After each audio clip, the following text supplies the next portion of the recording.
Magandang umaga, ngayon po ay araw ng Sabado, February 17, 2024 at narito po muli ang update sa lagay ng panahon.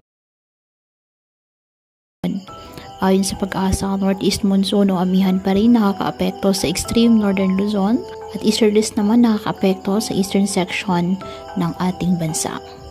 Wala namang minomonitor na anumang sama ng panahon, low pressure or ubagyo sa loob po ng ating Philippine Area of Responsibility.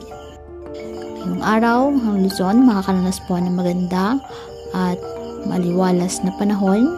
Medyo malimig na panahon ang inaasahan sa Babuyan Islands at Batanes dahil sa epekto ng amihan.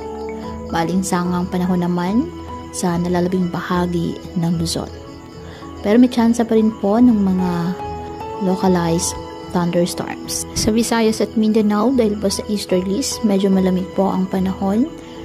Sa Eastern Visayas at sa Caraga dahil sa mga kalat-kalat na pag-ulan at thunderstorms. Ang nalalabing bahagi ng Kabisayaan at nalalabing bahagi ng Mindanao, maulap ang halangitan maliban po sa mga biglaang buhos ng ulan dahil sa thunderstorms. Kaya patuloy po natin na pag-iingat pa din ang ating mga kababayan sa banta pa rin po ng mga pagbaha at pagguho ng lupa at ugalin po na magdala palagi ng payong o kahit naman panangga sa ulan o di kaya na may sa init ng araw kapag lalabas ng ating mga tahanan. At yan po muna ang update sa lagay ng panahon ngayong araw. Muli patuloy po tayo na mag-ingat at palaging tandaan, God loves you. Stay safe and God bless.